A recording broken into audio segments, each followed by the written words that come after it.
Okay.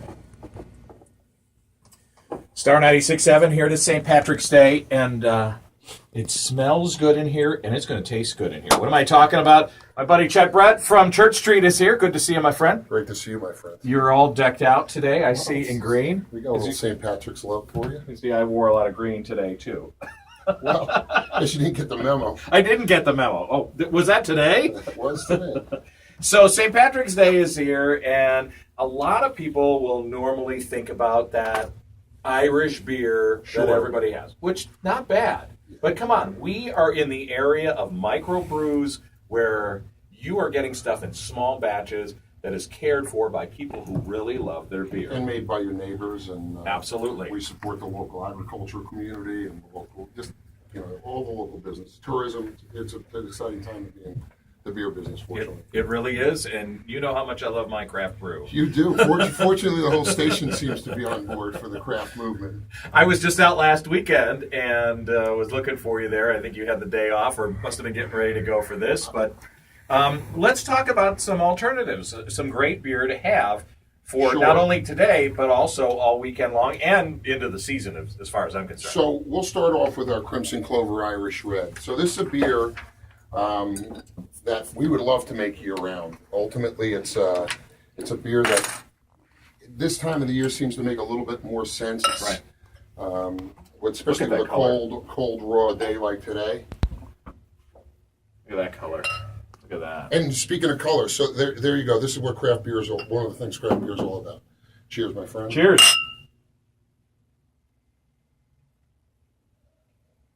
All right, here's my first impression is the beautiful, and a lot of times you use the term bouquet. You think about wine, but it really is, because that is the first thing that hits your palate, is it's going to hit your nose first. Sure. And that has got that nice, fresh... malty. Yes, absolutely.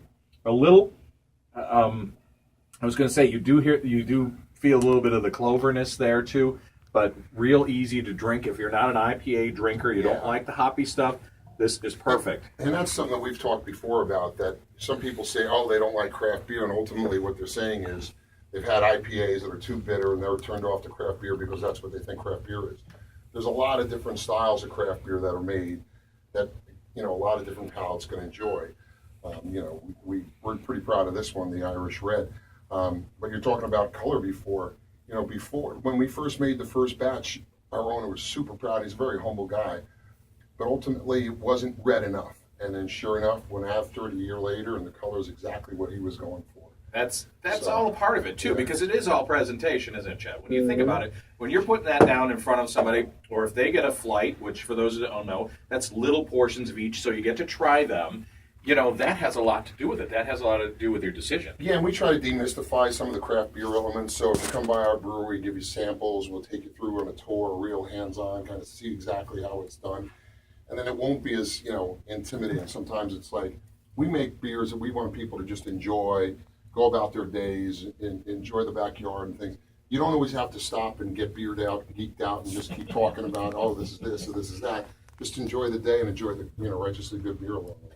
And one of the great things about that is if you're not sure, you've got plenty of experts there. Sure. You talk with the people as they come in. Well, what do you like? What don't you like? What kind of foods do you like?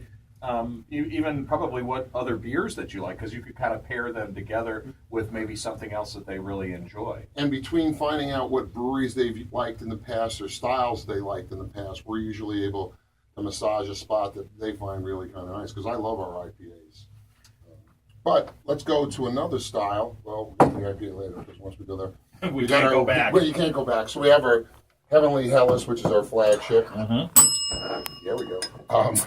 We're very proud of this one. We've done very well with it. So it's got quite a reputation in the Chicago market. Now, what would you compare this to, say, for the uninitiated? Well, when you drink those big macro breweries beer, those are American lagers. Right. And what they're doing is they're having a crisp, clean flavor, but I don't want to say they dumb it down, but they get to what they're trying to get to, a drinkable, relatively moderate alcohol content, but loses some of the richness and flavor. What we're able to do, we do decoction mashing, which is this old school German way of doing it, and you get a lot more flavor. It's a real full flavored beer. Fruit forward. Fruit forward. You don't Yeah. want it to be with beer. You don't want to have it too sweet, so you have to have some hops in there to give a little bit of bitterness. But you really shouldn't even taste the bitterness in this one. No, not at all. Not at all. And a nice ending there too, which is also very fruity.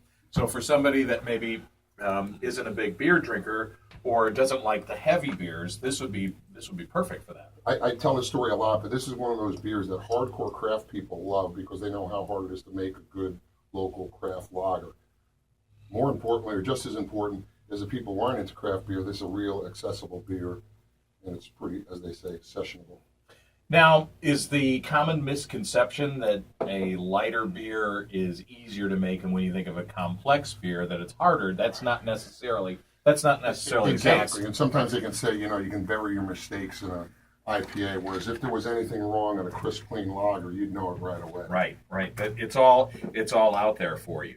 Tell us about your brewery for those who don't know, and we're actually going to give away something very cool. I have got a guided tour and tasting for up to 8 at Church Street Brewery, which is located in Itasca. A little hard to find if you don't know where to look at it, but we're in the modern era of GPS, and once you get there, you'll know exactly where to go. Exactly, and when we first opened 4.5 years ago, it was even tougher to find. Now we've got some signs out in front. But it was started 4.5 years ago, husband and wife, Joe and Lisa Greger. Joe's a chemical engineer, traveled all over the world and really enjoyed his, European beers, especially his German lagers. So his wife Lisa and their son gave him a home brew kit, and as he says, the first batch turned out pretty good. And being a chemical engineer, you kind of expect that. And then he just kept homebrewing, and then he was looking for something to do when he retired. So instead of buying a beach house, he bought a brew house, and the rest is history. Been selling beer from the Wisconsin border to Galesburg, to Morris, to the Tully Monster, and to Aurora, to Gillerson's, all the way out to the Quad Cities, to the top of the Hancock. So we're out there, and we'd love to encourage people to come by our brewery. If you can't get to our brewery, go to a local brewery by where you are and just say hello and see what everybody's talking about. That's the nice thing and very interesting. You're all a member of the association, so whether you go to Church Street or you'll hang out at Metal Monkey or Workforce or Pollyanna. Do I know too many? You covered it pretty good. I should just stop. Yeah. I stopped at Metal Monkey on the way down here. I was passing by. I was like, I got to say hello. But that's the whole idea. You go in, and it's all very casual. Everyone is there because they do it for the love of doing it. I mean, obviously, it's a business, but it's a business where people love what they do.